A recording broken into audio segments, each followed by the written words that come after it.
যেদিন সন্তান দুনিয়াতে আসবে, প্রসব ব্যথা শুরু হলো 3 দিন আগ থেকে। মহিলারা প্রথম অবস্থায় লজ্জায় কারো কাছে কইতে চায় না, ব্যথা অস্থির সহ্য করেছে। দ্বিতীয় দিনের ব্যথা জিহ্বা কামড়াইয়া সহ্য করেছে। তৃতীয় দিনের ব্যথা সহ্য করতে না পেরে ঘরের ভিতরে গলাকাটা মুরগির মতো লাফাইয়া একবার ফ্লোরে শুয়ে যায়, আবার বিছানায় পড়ে যায়, একবার বসে যায়, আবার দাঁড়িয়ে যায়। এই অবস্থা দেখে শাশুড়ি মা দৌড়ায় আসলেন, বৌমা তোমার কি হলো গো মা? বৌমা 2টা চোখের পানি গাল বেয়ে ছেড়ে দিছে। শাশুড়ি মা গো, আমার শ্বশুর কই? তোমরা 2 জন মিলে আমার পাশে আসো গো, আমার সন্তান হবে, প্রসব ব্যথা শুরু হয়েছে। প্রসব ব্যথা এত প্রখর, এত শক্ত ব্যথা শুরু হয়েছে। সন্তান প্রসবের এত ব্যথা আমি আগে জানি না গো মা। আমার মন কয় যেই ব্যথা শুরু হয়েছে আমার কলিজা ফাইটা যাবে, আমি বুঝি বাঁচবো না। শাশুড়ি মা গো, আমার শ্বশুর আব্বা কই? 2 জনে মিলে আমার পাশে আসো, আমি তোমাদের 2 জনের পাও ধরে ক্ষমা চাবো গো মা। যদি ভুল ত্রুটি করে থাকি আমারে ক্ষমা করে দিও, আমার মন কয় আমি বাঁচবো না। মা এত ব্যথায় ব্যতীত শ্বশুর শাশুড়ির কাছ থেকে ক্ষমা নিতে যাচ্ছে। রে বাবারা ভাইরা, তোমার আমার প্রত্যেকের মা সন্তানের মুখ দেখতে যাইয়া এইভাবে কষ্ট করেছে, কষ্ট না করে কোনো মা মা হইতে পারে নাই। 2 জন মিলে ডাকতেছে, মা গো, মা তোমার জন্য ব্যবস্থা করতেছি। কবিরাজ ডাকতেছি, অভিজ্ঞ মুরব্বী মহিলাদেরকে ডাকতেছি, মা মা তুমি চিন্তা করো না। শাশুড়ি মা দৌড়ে যাইয়া মহল্লার অভিজ্ঞ মুরব্বী মহিলাদেরকে ডেকে আনলেন, যারা দাইমার কাজ করতে পারে। আর শ্বশুর দৌড়াইয়া মসজিদের বারিন্দায় উজু করে 2 রাকাত নামাজ পড়ে চোখের পানি ছেড়ে ছেড়ে কাঁদতেছে। এবার শাশুড়ি মা ডাকতেছে, মহিলারা গো দেখো গো আমার বৌমার কি অবস্থা। মহিলারা বলছে পজিশন ভালো, আপনি চিন্তা করবেন না। বৌমা একবার মাটিতে পড়ে যায়, আবার বিছানায় শুয়ে যায়, আবার বসে যায়, আবার দাঁড়িয়ে যায়। ডাকতেছে, মুরব্বী মহিলারা গো, সন্তান প্রসবের এত ব্যথা আমি তো আগে জানি না। তোমরা আমার 2 টাকার বিষ কিনা দাও গো, আমি বিষ খাইয়া দুনিয়ার থেকে বিদায় হব।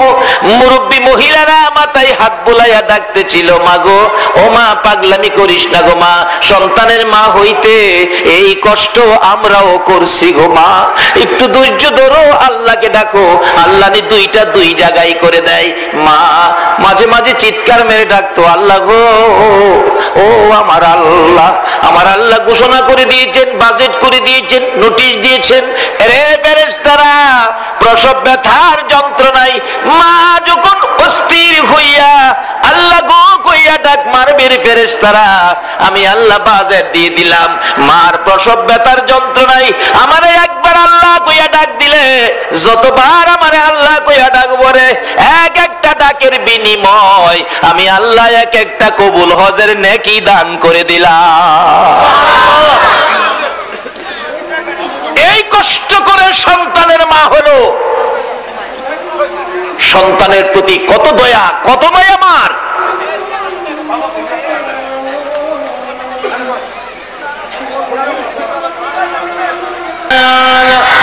সাইয়েদেনা মাওলানা মুহাম্মদ ওয়ালা আলে সাইয়েদেনা মাওলানা মুহাম্মদ। এই কষ্ট করে প্রসব ব্যথা 3 দিন, বালতির পর বালতি রক্তক্ষরণ, ঘরটা লাল, জ্ঞান হারা হয়ে গেছে। শ্বশুর শাশুড়ির কান্না, আল্লাহ ডাকতেছে, ফেরেশতারা আর সহ্য করতে পারি না। মুরব্বী শ্বশুর শাশুড়ি কাঁদতেছে, বাচ্চাটাকে নিচের দিকে করে দাও, বাচ্চা ভূমিষ্ঠ হয়ে গেছে। 3 ঘন্টা পর্যন্ত মা জ্ঞান হারা হয়ে পড়ে আছে। আল্লাহ ডাকতেছে, ফেরেশতারা বাচ্চাটাকে কান্দাও, কান্দার আওয়াজ মার কানে লাগলে মার জ্ঞান ফিরবে। ওয়া ওয়া করে চিৎকার মারলে মার কানে আওয়াজ, জ্ঞান ফিরেছে। মা রক্ত মাখা দুইটা হাত বাড়াইছে, দাও গো আমার সন্তান দুনিয়াতে আইছে, দাও আমার বাবারে আমার কোলে দাও। যেই সন্তানের উদ্দেশ্যে মা বাবার উপর কর্তব্য হলো আকিকা আদায় করা,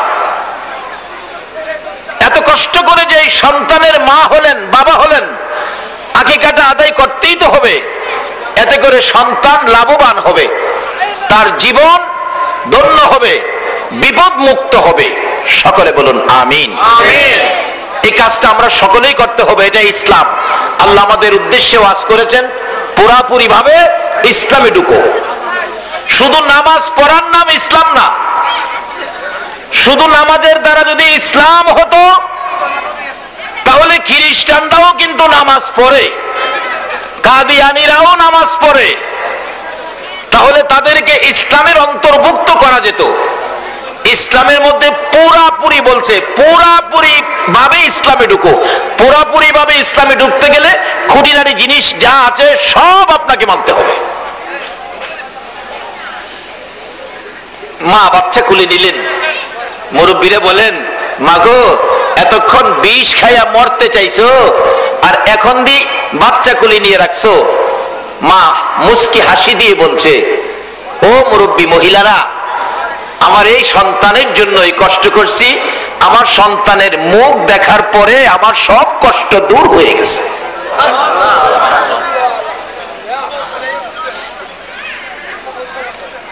এমন কষ্টের সন্তানটা আল্লাহ পাক আপনাকে দিয়েছে, তার উদ্দেশ্যে আকিকা।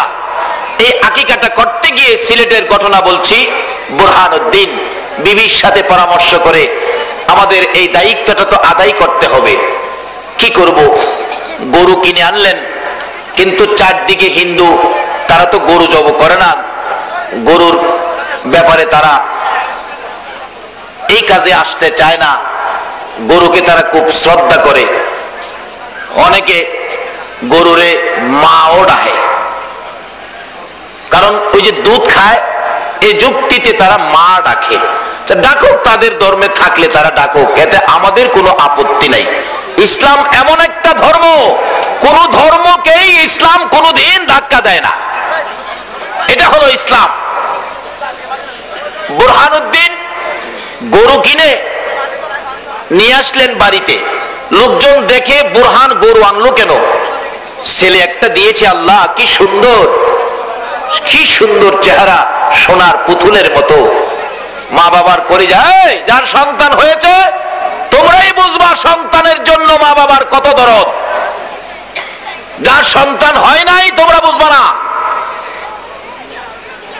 কত মা সন্তানের জন্য আল্লাহর কাছে কয়, আল্লাহ আমার জীবন নিয়ে আমার ছেলেটারে বাঁচাইয়া দাও। রাতে মা দোয়া করে, আল্লাহ একটু বিপদ হলে মা দোয়া করে, আমার ছেলেটার জন্য তোমার কাছে জীবন ভিক্ষা চাই। সন্তানের প্রতি মা বাবার যে কত দরদ। গরুটা আনলে অনেক মানুষের দেখছে বুরহান গরু আনলো কেন?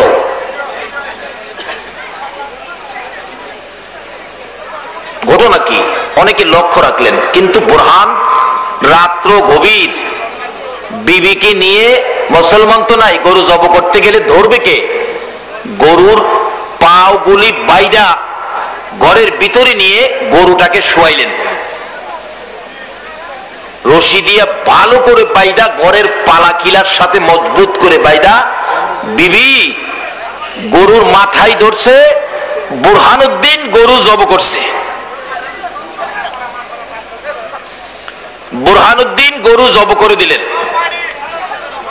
সারা রাত্রে দুইজনে মিলে গরুর চামড়া সিলাইয়া কিছু গোশত বানাইলেন।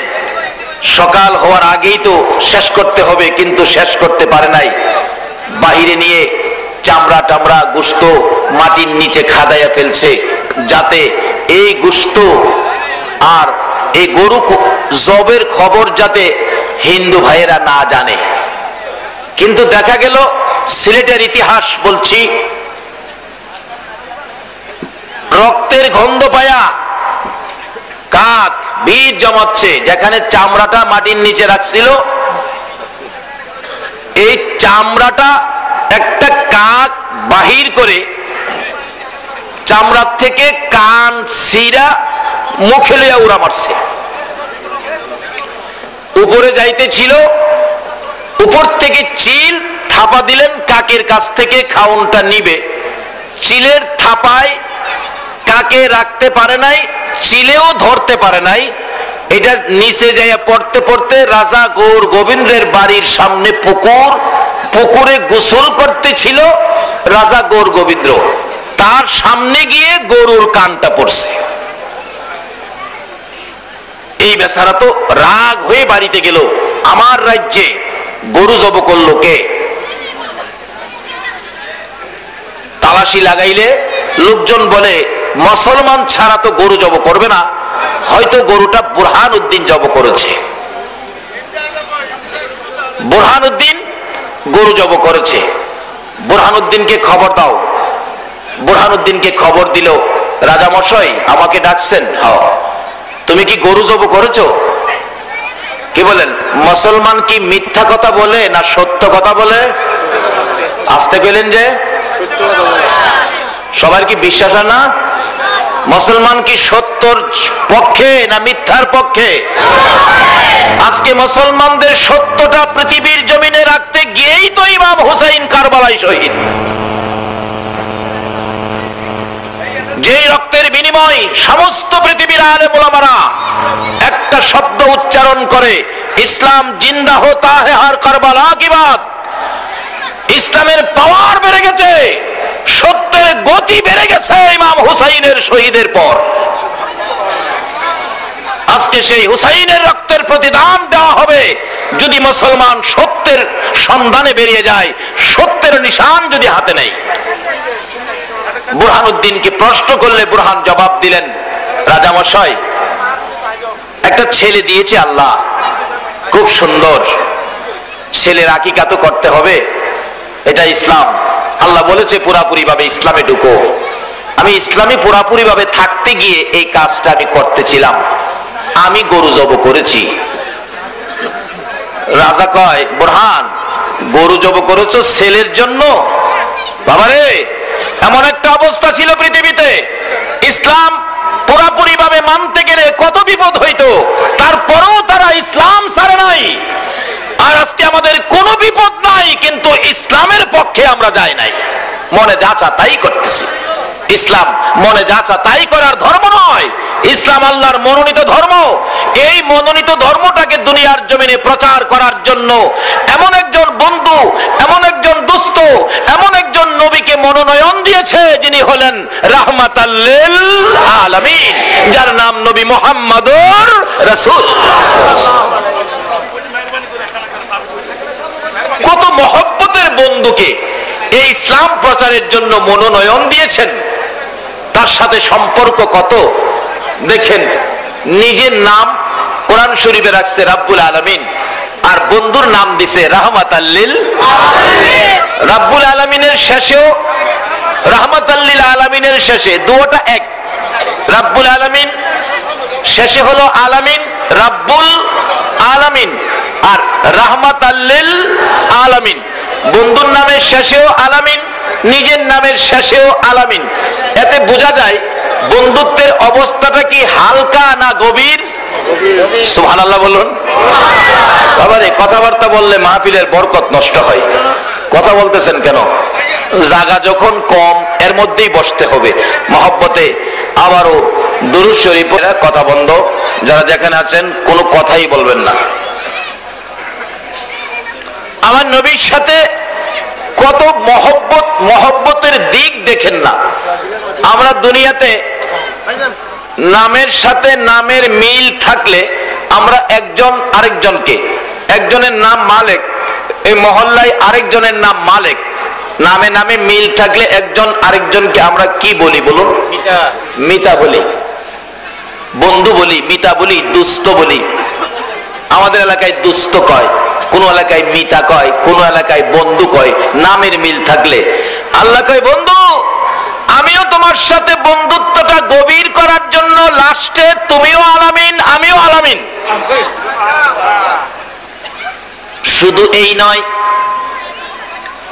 কালিমা বানাইছে দুইটা নাম, লা ইলাহা ইল্লাল্লাহর মধ্যে 12টা অক্ষর, মুহাম্মাদুর রাসূলুল্লাহর মধ্যে 12 অক্ষর। আল্লাহু আকবার বলুন।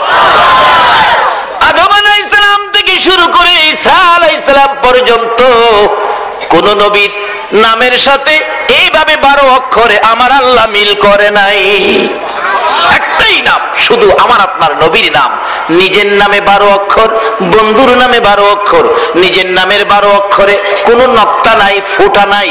বন্ধুর নামের 12 অক্ষরে কোনো নক্তা নাই, ফোঁটা নাই। আমার আল্লাহ কয়, বন্ধু গো, তুমি যেমন পরিষ্কার, আমি আল্লাহ পরিষ্কার। আমার নামে ফোঁটা নাই, তোমার নামে ফোঁটা নাই। তোমার নামে 12, আমার নামে 12। দিনে রাইতে ঘন্টা হলো 12।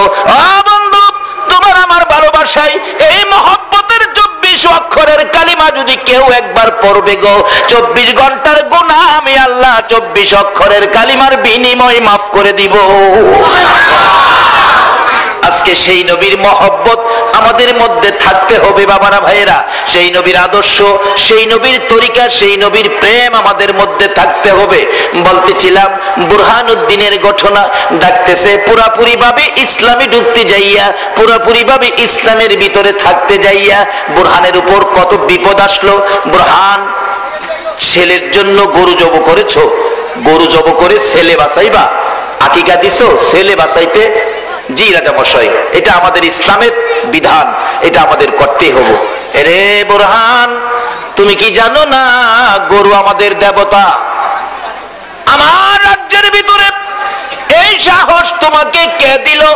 আমাদের দেবতা গরুর গলায় ছুরি দিয়ে গরু কুরবানি করে, গরু জব করে ছেলে বাঁচাইতে। তুই কি পারবি এখন তোর ছেলেটারে বাঁচাইতে? পারবি? আমার রাজ্যের ভিতরে সাহস কই পাইনি, এত বড় সাহস তোরে কে দিল? বুরহান, যেই হোক, ছেলে বাঁচাইতে গিয়ে গরু জব করেছো। কেমন ছেলেটারে বাঁচাইতে গিয়ে গরু জব করেছো? একটু ছেলেটাকে আমারে দেখাইবা, আমি একটু দেখব। রাজার উদ্দেশ্য ছিল খারাপ, কিন্তু বুরহান বুঝতে পারে নাই। একটা দৌড় দিয়ে বাড়িতে গেছে। বিবি গো, বিবি, কই গো আমার ছেলেটা? রাজা মশাই বলছে আমার ছেলেটাকে দেখবে। বলুন, সন্তানের উপর যদি কোনো বিপদ হয়, পৃথিবীর কেউ জানে না, একজন মানুষ আছে আগে জানে। বলুন এই মানুষটাকে, আওয়াজ করে বলুন কে?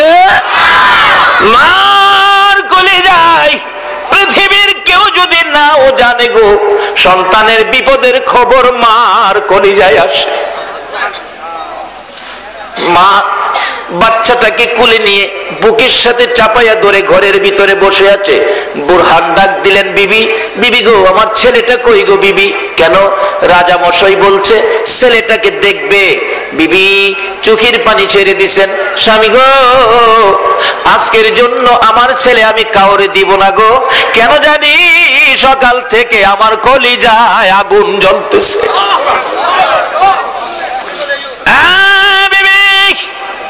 রাজা বলেছে দিতে হবে, না দিলে আবার রাগ হয়ে যাবে।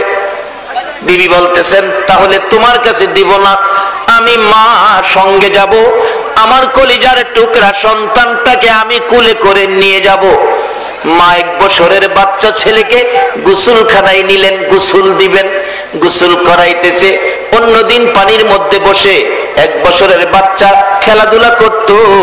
আজকে খেলে না গো, শুধু মার দিকে তাকাইয়া থাকে। এই কথাই বুঝি বুঝাইতে চাই, মা গোসল দাও গো, এটাই বুঝি আমার জীবনের শেষ গোসল। আর বুঝি মা তোমার হাতের গোসল আমার নসিবে নাই। এত বিপদ হতো ইসলামের মধ্যে পুরাপুরি থাকতে যাইয়া।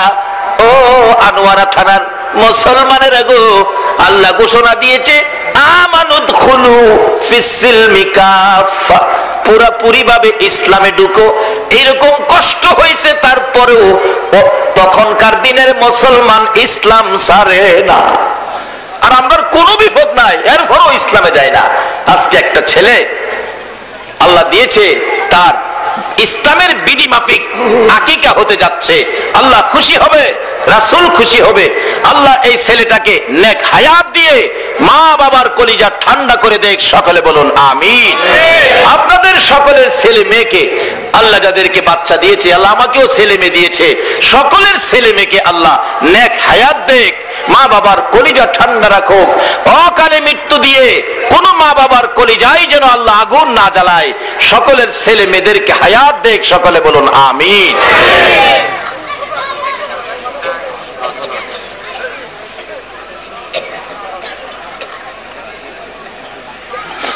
মা গোসল করাইতেছে, শুধু মার দিকে তাকায়া থাকে।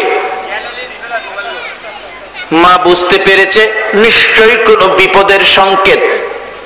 স্বামী, স্বামী গো, রাজার ছেলে দেখতে চাইছে না কোনো বিপদ হবে? না না, বলছে দেখবে। মা বলতেছে দেখবে, আমার তো মন সাক্ষী দেয় আমার সন্তানের উপর বিপদ আসবে।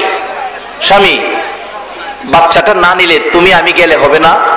মানবে না, বাচ্চা নিয়ে যেতে হবে। জামা কাপড় পরাইতে গেলে বাচ্চাটা একটা জামা গায়ে লাগাইলে বাকি জামার দিকে তাকায়া থাকে।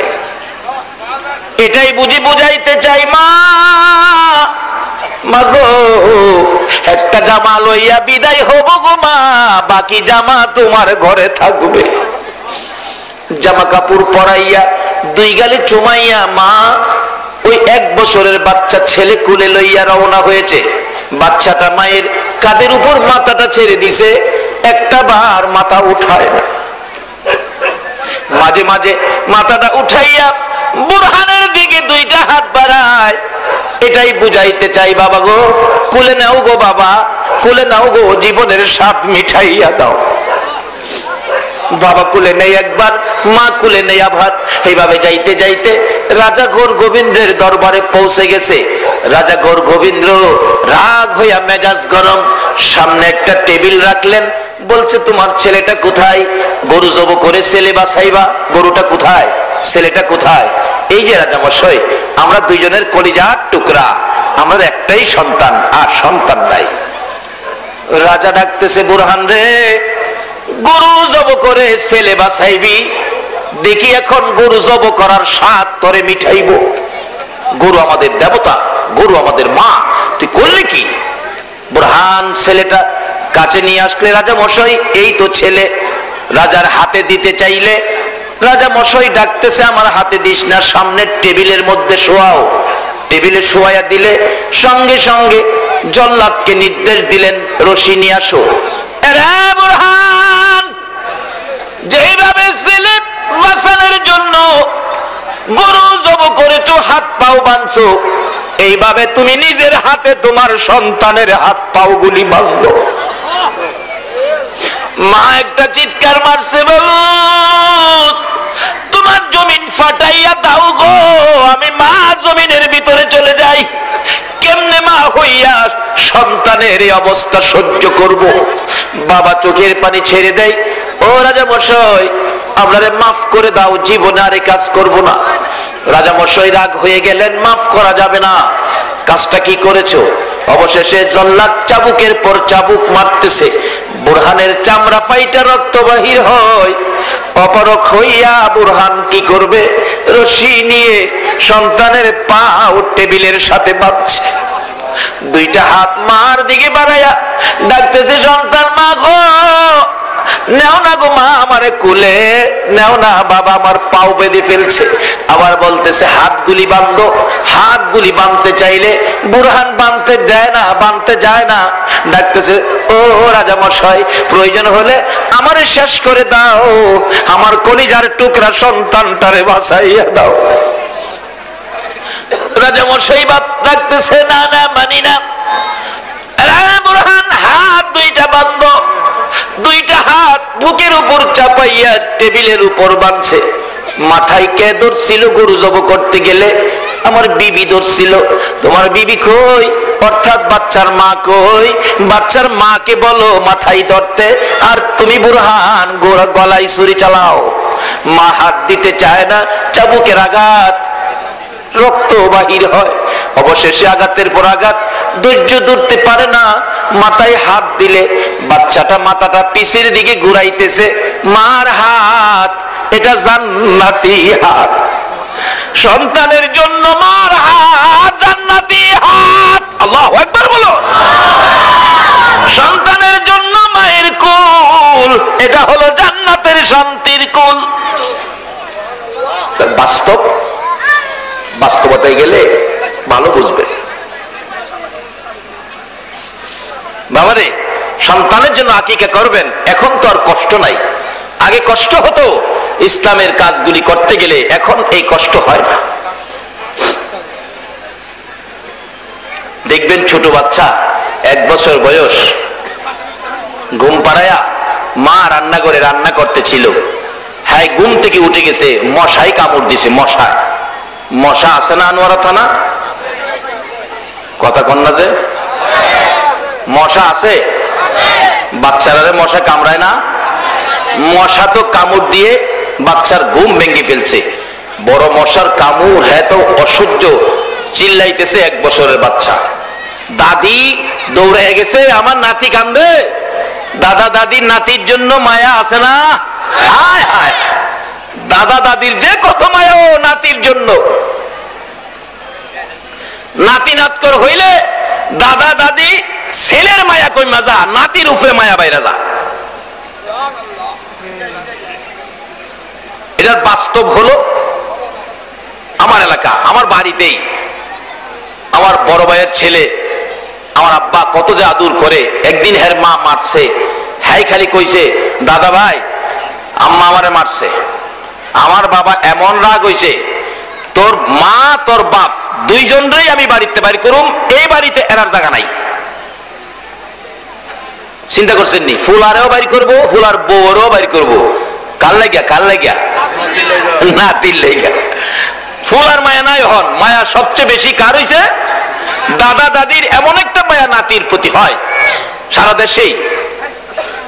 এটা আমার নবীর আমল থেকে আইছে। নবীর দাদাও নবীজিরে বড় আদর করতেন।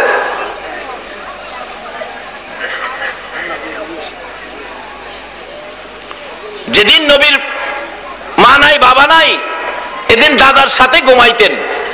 মাঝে মাঝে দাদা আব্দুল মুত্তালিবের বুকের উপর শুয়ে রাসূল ঘুমাইতেন। লম্বা ঘটনা, ওদিকে আজকের আলোচনা না। এবার দাদা দাদির কত মায়া, কত মহব্বত থাকে।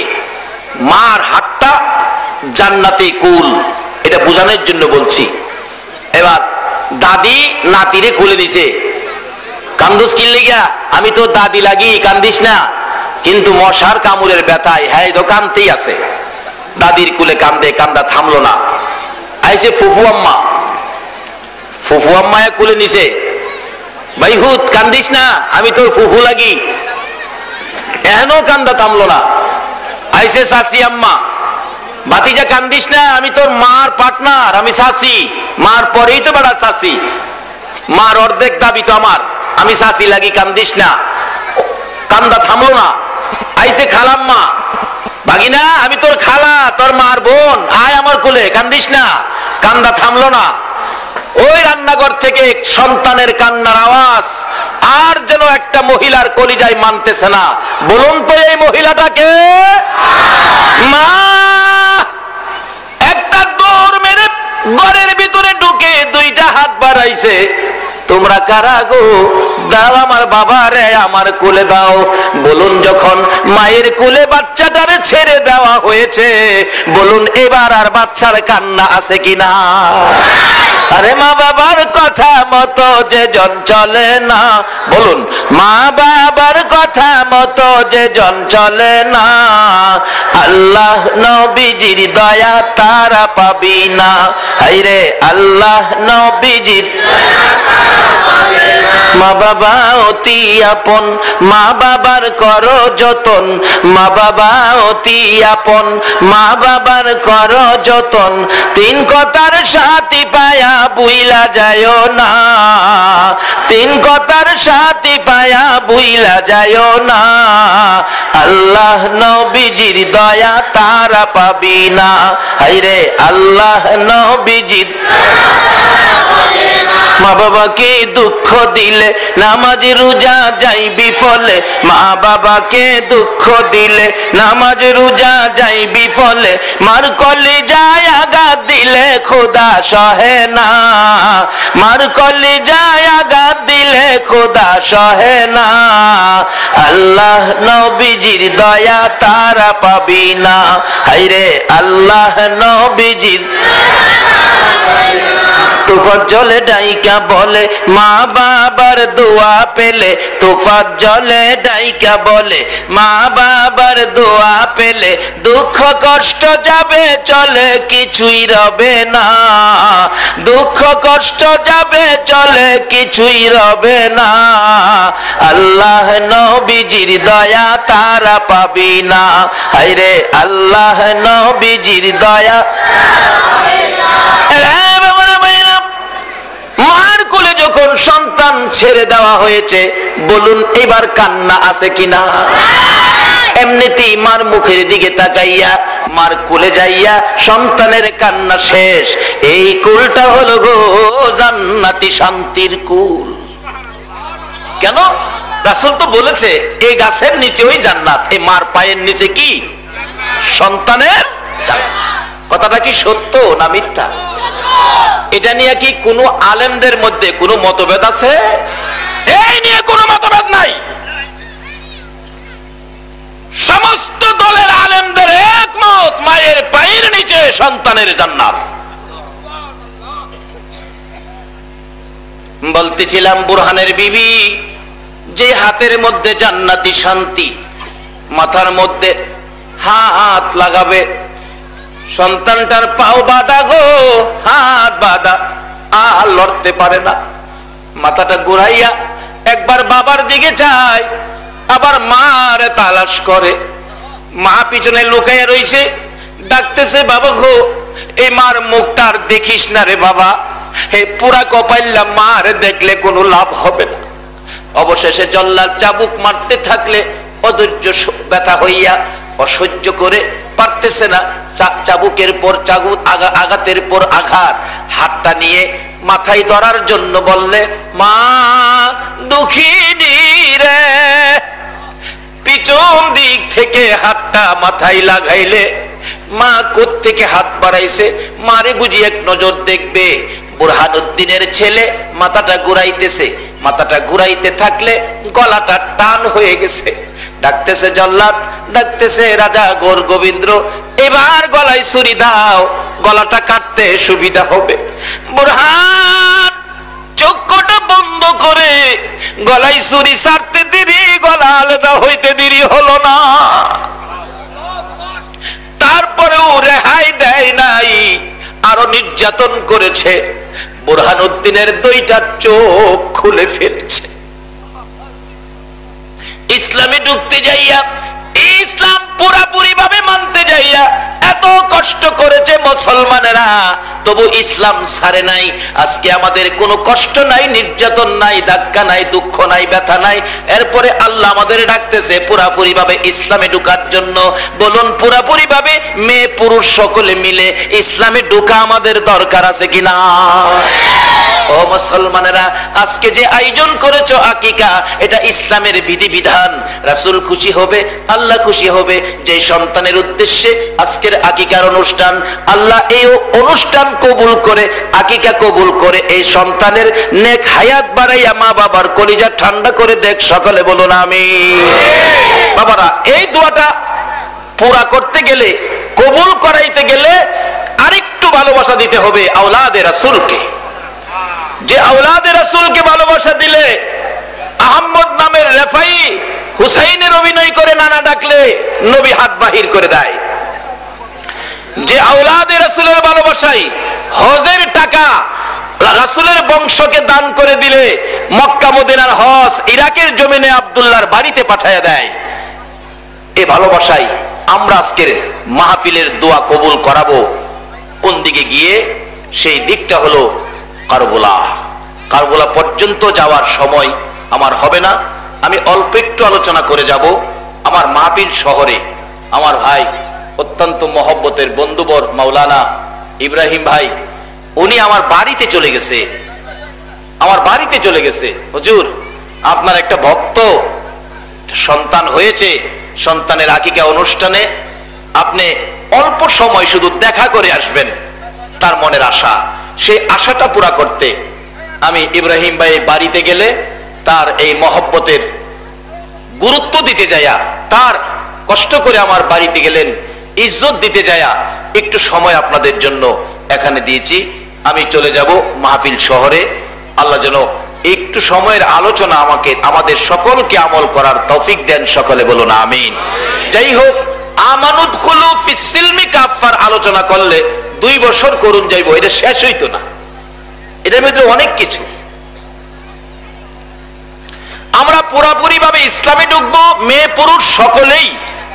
মাগো ও মহিলারা, তোমরাও মা ইসলামে ঢুকো, কারণ ইসলাম এমন একটা সম্পদ, তোমরা যদি ইসলামে ঢুকে ইসলামের বিধিবিধানে থাকতে পারো, তাহলে তোমাদের মতো মার পেট থেকে এখনো জন্ম হবে শাহজালাল ইয়ামিনী রহমাতুল্লাহ আলাইহি। তোমাদের মতো মার পেট থেকে এখনো জন্ম হবে বাবা মুহসিন আউলিয়া রহমাতুল্লাহ আলাইহি, এখনো জন্ম হবে। কারণ নবী আর আসবে না। কোরআন শরীফে আল্লাহ নিজে ঘোষণা দিয়েছেন, ওয়ালাকির রাসূলুল্লাহি ওয়া খাতামান নবীন। আমি এই নবী দিয়ে নবুয়তির দরজা খতম করে দিয়েছি। রাসূল নিজেও বলেছেন, আনা খাতামুন নবীন লা নবিয়্যা বাদি, আমি শেষ নবী, আমার পরে আর নবী আসবে না। কিন্তু মুহসিন আউলিয়া আসবে না, শাহজালাল আসবে না, খাজা বাবা আসবে না, এরকম কোনো নিষেধ করা হয় নাই, এখনো এই দরজা খোলা আছে। কাজী মা, তুমি যদি ইসলামে ঢুকতে পারো, একটা সুসন্তান, একটা আল্লাহর ওলি আমরা আশা করতে পারি, তাহলে মহিলাদেরও ইসলামে ঢোকা দরকার, পুরুষেরও ইসলামে ঢোকা দরকার। কি বলেন, কথাটা সত্য কিনা? আরে বাবা, এগুলি এভাবে দিতেছ কেন? এগুলি দিও না, একটা বেশি মশা ধরলে একটা কোয়েল ধরে দিলেই হয়। এগুলি দেখতে সুন্দর কিন্তু ক্ষতি করে। আমি পবিত্র কোরআন শরীফ থেকে প্রথম শব্দটা ছিল আমানুদখুলু ফিস সিলমি কাফা, কিন্তু পুরাপুরি ভাবে ইসলামে ঢুকতে গেলে, ইসলাম বোঝানোর জন্য যাকে মনোনয়ন দিয়েছেন ইনি হলেন নবী মুহাম্মাদুর রাসূলুল্লাহ। মনোনয়ন শুধু দেয় নাই, কোরআন শরীফে ঘোষণা দিয়েছে, নির্দেশ করেছে, ওমাইয়িতির রাসূলা ফাকাদ আতাল্লাহ, তোমরা আমার এই রাসূলের কথাগুলি মানো। আল্লাহ যদি বলে রাসূলের কথা মানতে, বলুন আপনারা মানবেন কিনা? মনে হয় মানতেন না। কথাতে জোরে তো কইলেন না। আল্লাহ বলছে রাসূলের কথা মানতে, আপনারা কি মানবেন? পুরাপুরি ভাবে ইসলামে ঢুকতে গেলে রাসূলের কথা মাইন না যারা ঢুকছে, এটাই হবে পুরাপুরি। কোরআন শরীফে আল্লাহ বলেছে, ওয়ালা তাকুলু লিমান ইউকতালু ফি সাবিলিল্লাহি আমওয়াত, আমার রাস্তায় যারা মৃত্যুবরণ করেছে তাদেরকে তোমরা মৃত কইও না, তারা জীবিত, তোমরা অনুভব করতে পারো না। কোরআন শরীফের আরেক জায়গায় বলছে, বাল আহিয়াউন ইনদা রাব্বিহিম ইরযাকুন, তোমরা যেমন দুনিয়া থেকে খাইতেছো, আমার রাস্তায় মৃত্যুবরণকারীকে কবর এইভাবে আমি আল্লাহ খাওয়াইতেছি। এখন আমরা নবীর কথা যে মানবো না, আল্লাহর রাস্তা পাইতে গেলে মানতে হবে নবীর কথা। নবীর কথা মাইন না, যে পথটাই চলবেন এই পথটাই হবে আল্লাহর রাস্তা। কিভাবে? বাস্তবতায় আসুন। আবু জাহেল একবার খানায় কাবার গিলাফ ধরে টানে আর ডাকে, খানায় কাবার মালিক মুহাম্মদ নামে একটা যুবকের সাথে আমার যুদ্ধ হবে। যুবকটা মক্কা নগর শেষ করে ফেলাইতেছে, নাউজুবিল্লাহ কোন। আমরা নবী বলে মক্কা নগর শেষ করে ফেলাইতেছে, আজকে যুদ্ধ করতে হবে আমার তার বিরুদ্ধে। তুমি কিন্তু আমি আবু জাহেলের সাহায্য কইরো, সাহায্য কইরো, বুঝছ? আল্লাহ জান দেখা যাইব না, জান আবু জাহেল গেছে গা। একটু পরে আমার আপনার নবী গিয়া ডাকতেছে, প্রভু গো, ও খানে কাবার মালিক, ও আমার দুস্থ, ও আমার বন্ধু, আবু জাহেলের সাথে যুদ্ধে যাইতে হবে, আমার তো কিচ্ছু নাই, আমার কেউ নাই, একমাত্র আপনি আছেন। আল্লাহ কয়, বন্ধু হেলাও আইছিল, জান দেখা যায় বলে। দুজনই সাহায্যের জন্য আইছে, দুজন কইছে জান দেখা যাইব না। আচ্ছা এবার ফাইসালা আপনারা দেন। আবু জাহেলও সাহায্য চাইছে, আমাদের নবীও সাহায্য চাইছে, আল্লাহ সাহায্য কারে দিবে? দুর্বল কইরা কইলেন যে বিশ্বাস হয় না? তাইলে আওয়াজ করে বলুন, আল্লাহ সাহায্য কারে দিবে? তাইলে এই নবীর কথা যদি আমরা মানি, তাইলে আমরাও আল্লাহর সাহায্য পাওয়ার উপযুক্ত, আমরাই হব আল্লাহর সাহায্য প্রাপ্ত। নবীজির পক্ষের লোক যুদ্ধের ময়দানে মারা গেছে, আবু জাহেলের পক্ষের লোক যুদ্ধের ময়দানে মারা গেছে। জ্ঞানী সমাজ জবাব দিবেন আপনারা, ফাইসালা দিবেন আপনারা। আবু জাহেলের পক্ষের লোক মারা গেছে, আবু জাহেলের পক্ষের লোক মারা গেছে, নবীজির পক্ষের লোক মারা গেছে, দুজনের পক্ষের লোক মারা গেছে। এখন এই মরাটা আল্লাহর রাস্তায় মৃত্যুটা হবে কার পক্ষ বলুন? আরো আওয়াজ করে বলুন, আল্লাহু আকবার বলুন। তাহলে যে নবীর কথা মানতে বলছে আমরা একটা পাইলাম রাস্তা, এ নবীর পক্ষে কথা মাইনা মৃত্যু হইলে এটাই হবে আল্লাহর রাস্তায় মৃত্যু। বাস্তবতাই যান, আমার আল্লাহ নবীর পক্ষটাকে আল্লাহর পক্ষের মৃত্যু বলে কিভাবে গ্রহণ করেন, কবুল করেন। উহুদের জমিনে যুদ্ধ শুরু হয়ে যায়, প্রথম অবস্থায় মুসলমানদের বিজয়, পরে গিয়ে বিপদের সম্মুখীন হলেন মুসলমান, পিছন থেকে আক্রমণ, অতর্কিত আক্রমণ, মুসলমান প্রস্তুত ছিলেন না। লম্বা ঘটনা, আক্রমণ করে যেই পথ দিয়ে তারা ঢুকছিল, কিছু সংখ্যক সাহাবী উহুদের জমিনে পিছন থেকে দুইটা পাহাড় এইভাবে নিচে নামছে, এই রাস্তা দিয়ে পিছন থেকে আক্রমণ করে কিছু সাহাবী ছিল পাহারায়, তাদেরকে কতল করে আমার আপনার নবীর চারপাশ ঘেরাও করে ফেলেছে। আক্রমণ শুরু করলো, কেউ লাঠি দিয়ে মারে, কেউ পাথর দিয়ে ডিল মারে, কেউ হাতে মারে, কেউ তরবারি দিয়ে মাথায় আঘাত করে। আমার নবী মায়ের পর মায়ের, আঘাতের পর আঘাত, সামনের থেকে দুইটা দান মোবারক শহীদ হয়ে গেছে। চারদিক তাকিয়ে দেখে কোন সাহাবী কাছে নাই, কারে ডাকবো? আমার নবী ডাকতেছে, সাহাবীরা রে, অবস্থা ভালো দেখা যায় না রে, বিপদ বুঝি হয়েছে, কে আছো, কোথায় তোমরা, কে কোথায় আছো, আমার পাশে আসো। সাহাবীরা পাশে আসতেছে, কে একজন কোথায় একজন খবর নাই, অতর্কিত হামলা, মানুষ বুদ্ধিহারা হয়ে গেছে সাহাবীরা। হঠাৎ করে কি হলো, এদিকে আমার নবীকে চারদিক ঘেরাও করে মারতে মারতে মাথার লোহার টুপি ভেঙে টুকরা টুকরা করে ফেলছে, দুইটা লোহার অংশ ভিতরে ঢুকে গেছে, মাথা ফাইটা গেছে, রক্ত মোবারক, জামা কাপড় লাল, চেহারা লাল। আমার নবী আঘাতের পর আঘাত সহ্য করতে না পেরে মাথা চক্কর খাইয়া জ্ঞান হারা হইয়া উহুদের পাহাড়ের নিচে নবী পড়ে গেছে। তারপরেও আমার নবীকে মারতে ছিল দুনিয়া থেকে বিদায় করে দেওয়ার জন্য। এমনি সময় হযরতে জিবরাইল এইভাবে দুইটা হাত বাড়াইয়া আমার নবীরে টান দিয়া কুলে উঠাইছে, তাদের সামনের থেকে আর যেন মারতে না পারে টান দিয়ে তাদের সামনের থেকে সরাইয়া নিয়ে আসছে।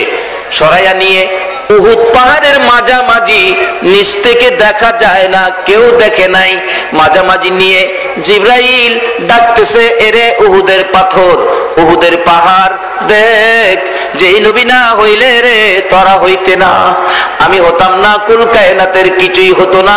এই নবীকে মারতে মারতে কি অবস্থা করেছে, আমার নবীর জ্ঞান ফিরে না, একটু বিছানার ব্যবস্থা করে দে, ভালো বিছানায় আমি নবীকে শুয়াইয়া রাখি। জিবরাইল বলেন, এই বলে ডাক দিলে লম্বা একটা পাথর ফাইটা তোলার মতো নরম বিছানা হইয়া যায়। জিবরাইল আমার আপনার নবীকে বিছানার মধ্যে শুয়াইয়া মাথার পাশে বসে আছে, নবীজির জ্ঞান ফিরে না। এদিকে শয়তান সারা উহুদের মাঠে ঘুরে ঘুরে খবর পৌঁছাইয়া দিলেন, কতিলা মুহাম্মদ, মুহাম্মদ কতল হয়ে গেছে, শেষ। তোমরা কার জন্য আর এই ময়দানে কাজ করবা? কে শুনে রে সাহাবীদের কান্না।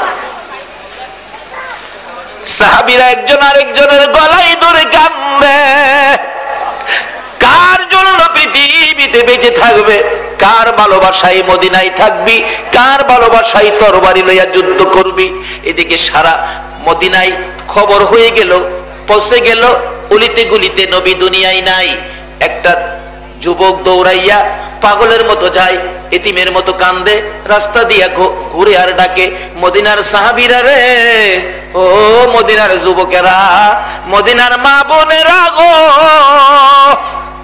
খবর পাইছো নি গো, আল্লাহর নবী উহুদের জমিনে নাই। উহুদের ঘটনায় লেখে হানজালা নামে নবীর একজন আশেক সাহাবী বিবাহ রাত্র, বাসর রাত্র কাটাইয়া সকালবেলা গোসলখানায় গোসল করতে গিয়েছে। কানে আওয়াজ আসছে নবীজি উহুদের জমিনে নাই। একটা দৌড় দিয়ে রাস্তায় গেছে, রাস্তায় গিয়ে ডান দিক বাম দিক তাকাইলো, কে খবরটা কইলো, কোনো মানুষ দেখা যায় না, কি খবর শুনলাম পুরাপুরি বুঝতে পারলাম না। হানজালা বলে, আমি দেখি এই খবরের আওয়াজে গাছের পাতা পর্যন্ত দুর্বল হয়ে গেছে, গাছের ডালে বসে পাখিরা চোখের পানি ছেড়ে দিয়েছে। আল্লাহু আকবার বলুন। হানজালা বলেন, বুঝেছি আমার নবীর খবর ছাড়া এই ঘটনা ঘটবে না। একটা দৌড় দিয়ে ঘরের ভিতরে ঢুকছে। বিবি গো, ও বিবি, বিবি আমার ডাল তরবারিটা দে। বিবি বলেন, আমি ভাবছি কাপড় যাবেন, সাবান যাবেন, ঢাল তরবারি কেন? আপনারা গোসল করতে যাবেন, গোসল ফরজ হয়েছে। এবার হানজালা বলেন, বিবি গো খবর কি পাও নাই গো, আমার রাসূল বলে উহুদের জমিনে শহীদ হয়ে গেছে। আমি থাকতে পারতেছি না রে বিবি, স্বামী গোসলটা করে খাতির জমা যাও, গোসল করে যাও। হানজালা বলেন, বিবি গো না না, বাধা দিস না গো বিবি, গোসল করবো, ঢাল তরবারি দে। ডাল তরবারি হাতে লইয়া বিবিরে ডাইক সামনে আনছে। বিবি, বিবি গো মনে দুঃখ নিও না গো বিবি, আমার নবী উহুদের জমিনে নাই, আমি উহুদের জমিনে দৌড় দিলাম গো বিবি, ফিরে আসতে পারবো বলে আমার মন কয় না। বিবি গো যদি ফিরে না আসি মনে দুঃখ নিও না, বিদায় দাও গো বিবি, দেখা হবে হাসরের ময়দানে।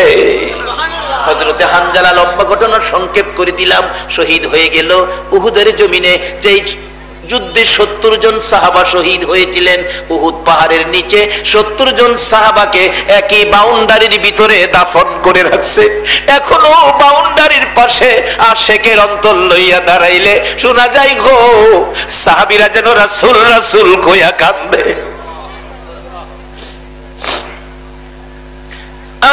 নবীর 70 জন সাহাবা শহীদ, নবীজি নিজেও ব্যথায় ব্যতীত। লম্বা ঘটনা।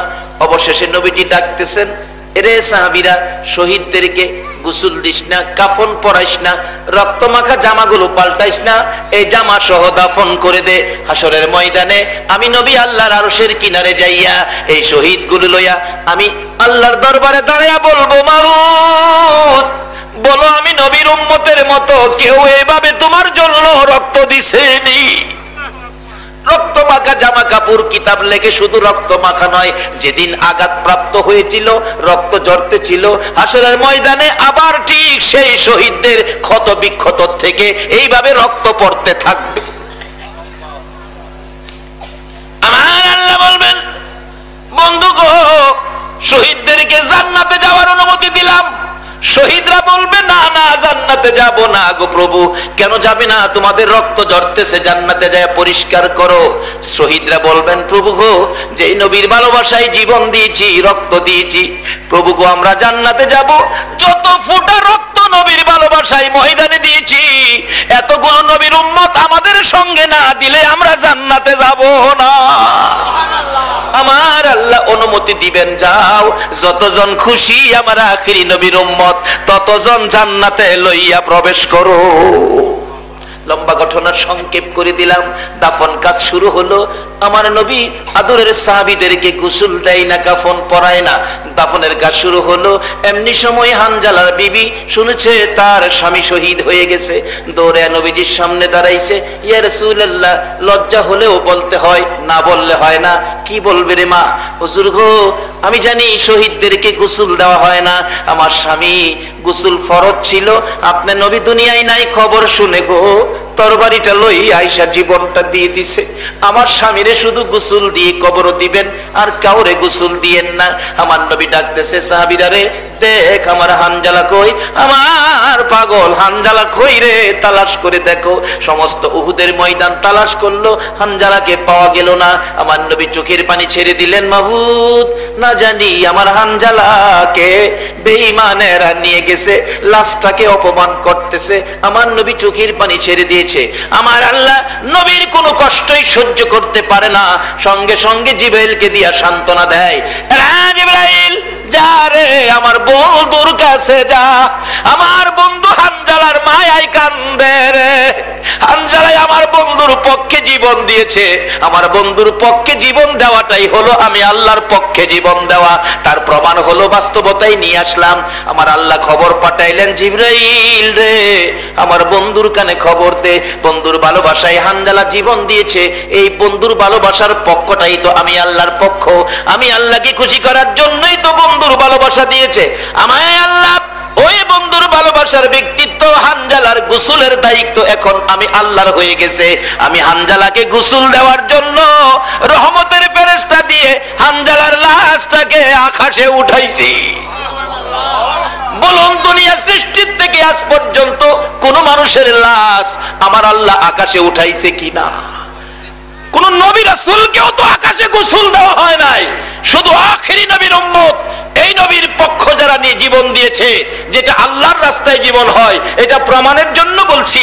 আল্লাহ পাক নবীর ভালোবাসায় জীবন দিয়েছে হানজালা, তার এই পথটা, এই মৃত্যুটাকে আল্লাহর রাস্তায় কবুল করে আল্লাহ পাক হানজালার গোসলের ব্যবস্থা করেছে আকাশে। এই নবীর পক্ষটাই হলো আল্লাহর পক্ষ। আকাশে গোসল দিয়েছে, জিবরাইল খবর দিলেন, হুজুর টেনশন করবেন না, হানজালার গোসল রহমতের পানি দিয়ে রহমতের ফেরেশতারা আকাশে করাইতেছে। আমরা দেশের কোন ব্যক্তির গোসল ফেরেশতারা করাইছে এই নজির আছে কি আপনাদের এলাকায়? নবীর পক্ষে জীবন দেন, আল্লাহর রাস্তায় কবুল হবে। আল্লাহ পাক গোসল করায়া চারজন ফেরেশতাকে দিয়ে আবার লাশ পাঠাইয়া দিলেন। নবীজির সামনে আইনা হানজালার লাশটাকে নামিয়ে দিলে রাসূল বলেন, আমি দেখতেছি গোসলের পানি এখনো ফোঁটা ফোঁটা পড়তেছে। এই পক্ষটাই হলো ওয়ালা তাকুলু লিমান ইউকতালু ফি সাবিলিল্লাহি আমওয়াত। আল্লাহ বলছে আমার রাস্তায় যারা মৃত্যুবরণ করেছে তাদেরকে মৃত বলো না, তারা জীবিত। এখন আল্লাহর রাস্তাটা বুঝতে গেলে মানতে হবে নবীর কথা। নবীর কথা মাইনা ইসলামে ঢুকে, নবীর কথা মাইনা যুদ্ধের ময়দানে নবীর পক্ষে যারা জীবন দিয়েছে, এটাই হলো আল্লাহর রাস্তায় মৃত্যু। এই নবীর পক্ষে আমাদের থাকা দরকার আছে কিনা বলুন? কেন থাকবেন না? আপনার আমার নবী আজকের এই মহরমের এই ঘটনা কারবালার চাঁদে কেন হলো? আমার নবী উম্মতের ব্যথায় ব্যতীত ছিলেন। লম্বা ঘটনা আমি সংক্ষেপ করে দিচ্ছি, আমি দোয়া করব আপনাদেরকে নিয়ে। তারপরে বাকি আলোচনা আমাদের আলেম ওলামারা আরো আছেন এখানে এলাকায়। চট্টগ্রাম আলেম ওলামার দেশ, ওলি আল্লাহর দেশ। আপনারা বাকি ঘটনা শুনবেন। কোত্থেকে কারবালা শুরু হলো? আমার নবী মা আয়েশা সিদ্দিকার হুজরায় ঘুমিয়েছেন। জিবরাইল গভীর রাত্রে নবীজির কানের গোড়ায় মুখ লাগাইয়া ডাকেন, ইয়া রাসূলুল্লাহ আপনি উম্মতের দরুদি নবী, এমনি ঘুমিয়ে আছেন, উম্মতের নাজাতের কান্না কাঁদবেন না? আমার নবী ঘুম থেকে উঠে মা আয়েশা সিদ্দিকাকেও ডাক দেয় নাই, শুধু আপনার আমার ব্যথা। ও নবীর উম্মত, কেন নবীর পক্ষে যাবেন না? শুধু আপনার আমার ব্যথা বুকে লইয়া নবী দরজাটা খুলে দৌড় দিয়ে মদিনার পাহাড়ের পর পাহাড়, পাহাড়ের পর পাহাড়, নিরিবিলি নির্জন জায়গায় সেজদায় পড়ে কাঁদতেছে, প্রভু মাথা সেজদায় লাগাইলাম, যতক্ষণ পর্যন্ত আমার উম্মতের নাজাতের খবর না দিবা ততক্ষণ পর্যন্ত আমি নবী মাথা উঠাবো না। এভাবে 3 দিন আল্লাহ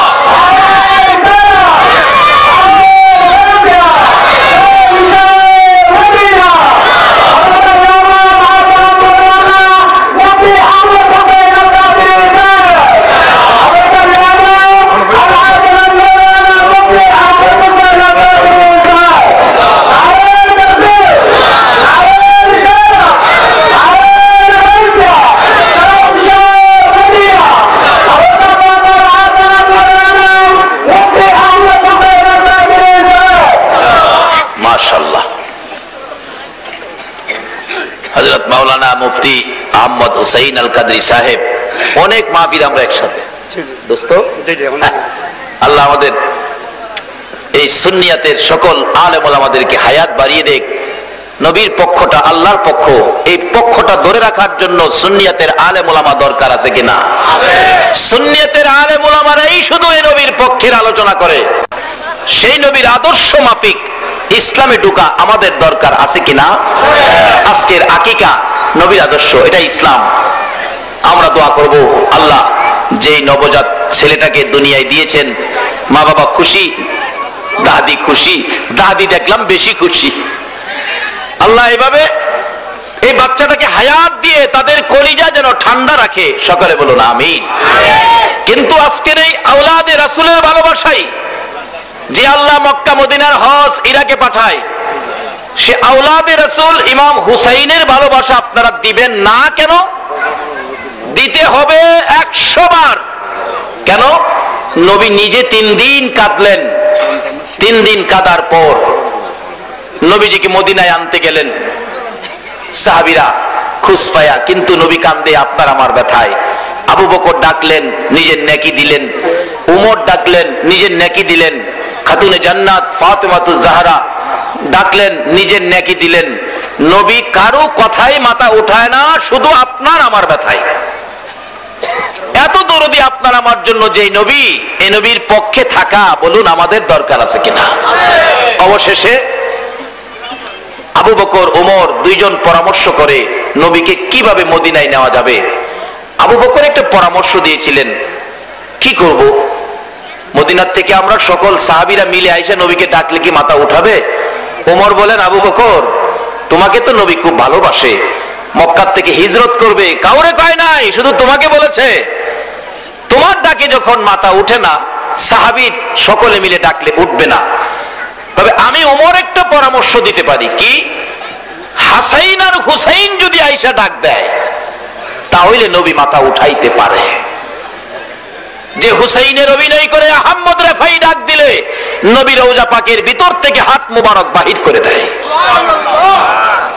এই ভালোবাসার হাসাইন হুসাইন যদি নানা কইয়া ডাকে, নবী হাত বাড়াবে, নবী মাথা উঠাবে, মদিনায় যাবে। লম্বা ঘটনা।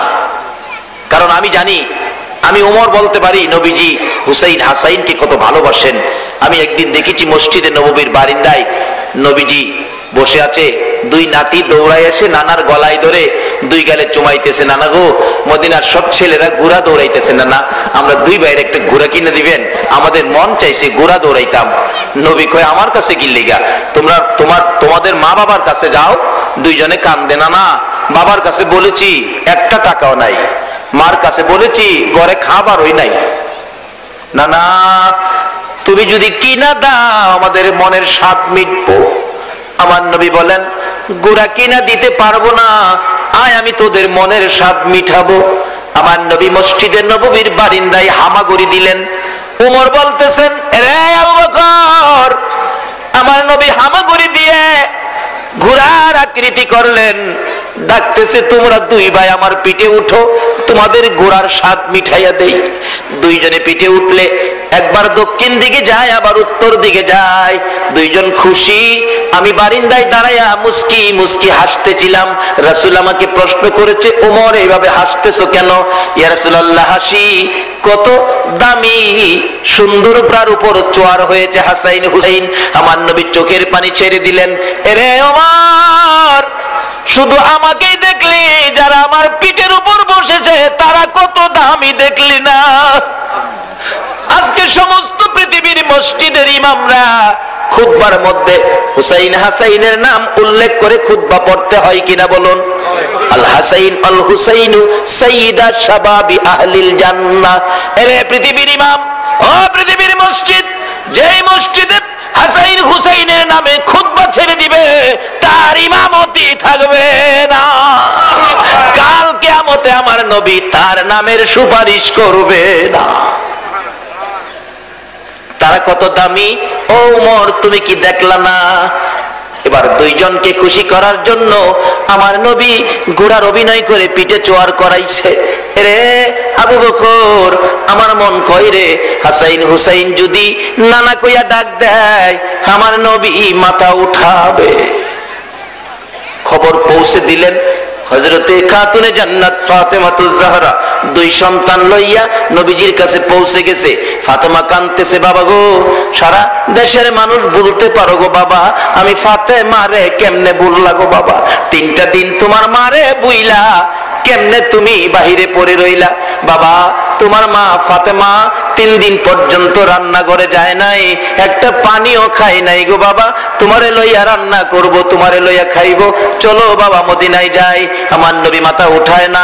ফাতেমা ডাকতেছে, বাবা গো উম্মতের জন্য এত পাগল হইলা গো, ফাতেমার কথাও শুনো না বাবা, আর কাঁদতে হবে না, যাও কথা দিলাম আমি ফাতেমা এই জীবনে যা নেকি কামাইলাম সবগুলো নেকি তোমার উম্মতের জন্য দান করে দিলাম। তারপরও নবী মাথা উঠায় না। আমার নবী এত ব্যথায় ব্যতীত শুধু আপনার আমার জন্য। হাসাইন হুসাইনকে লক্ষ্য করে ডাকছেন, ফাতেমা তোমরা 2 জন মিলে ডাকো তোমার নানানি মাথা উঠাই দেখি। 2 জন 2 দিকে, নানা নানা গো আমি হুসাইন, আমি হুসাইন নানা। হাসাইন ডাকে, নানা আমারও বুইলা গেছো আমি হাসাইন, 2 নাতিরে বুইলা কেমনে 3 দিন কাটাইছো। নানা গো মাথা উঠাও, মদিনা শহরে যাইয়া একসাথে বসে খানা খাইব গো নানা। আমার নবী হাসাইন হুসাইনের কথায়ও মাথা উঠায় না। কোত্থেকে আসলো কারবালা? এই মুহররমের এই নিদারুণ নির্মম ঘটনা কোত্থেকে ঘটলো? এমন সময় খাতুনে জান্নাত ফাতেমাতুজ জাহরা রাদিয়াল্লাহু তাআলা আনহা ডাকতেছে, হাসাইন হুসাইন রে তোরা 2 ভাই আমার সামনে দাঁড়ায়া যা। 2 জন সামনে দাঁড়ায়া মার মুখের দিকে এতিমের মতো তাকায়া রইছে। মা 2টা হাত বাড়ায়া ডাকতেছে, মাবুদ আমার এতিম বাবারে আর কত কান্দাইবা, আমি আর সহ্য করতে পারি না গো মাবুদ। আমার বাবারও গুনাহগার উম্মতের নাজাতের জন্য আমার 2টা কলিজার টুকরা, 2টা সোনার পুতুল হাসাইন আর হুসাইনকে আমি ফাতেমা কুরবানি করে দিলাম। তার থেকে শুরু হয় কারবালার ঘটনা। কুরবানি মা দোয়া করেছে সন্তান কুরবানি আমাদের জন্য। বাকি কুরবানি কিভাবে হলো, বাকি আলোচনা আমার ভাই মুফতি আহমদ হুসাইন আল কাদরি সাহেব কিবলা তার থেকে বাকি আলোচনা করবেন। আমি আসলে আমার আজকের মাহফিল শহরে কর্ণফুলী মার্কেটের পিছনে, কিন্তু ইব্রাহিম ভাইয়ের অনুরোধ আমার বাড়িতে গিয়ে হাজির হইছে। কাদরি সাহেব তো আমার বাড়িতে গেছেন না, দাওয়াত বেড়াই নাহলে মহব্বত না গেলে হইব কেমনে? সবাই যাবেন আপনারা আমার বাড়িতে, সব বাড়িতে গেলে আমি বাড়িতে থাকতাম না, তুই হইব। যাইবেন নি? না যাইতেন না, যাইতো না এমনি কইতাছে যাইবো। ইব্রাহিম ভাই গেছে, যারা বেশি মহব্বত করি হেনার মধ্যেই জানা। এদিকে আছে কি জানি মোহাম্মদ আলী, কবুল করুক ছেলেটাকে নেক হায়াত দিয়ে, মা বাবা দাদির কলিজা ঠান্ডা করে দেখ, সকলে বলুন আমিন। বাকি আলোচনা আমার শ্রদ্ধাভাজন ভাই আহমদ হুসাইন আল কাদরি সাহেব কিবলা দরবারে রেখে আমি আমার আলোচনা এখানেই শেষ করে দিলাম। ওয়া আখিরি দাওয়ানা আনিল হামদুলিল্লাহি রাব্বিল আলামিন। আসসালামু আলাইকুম।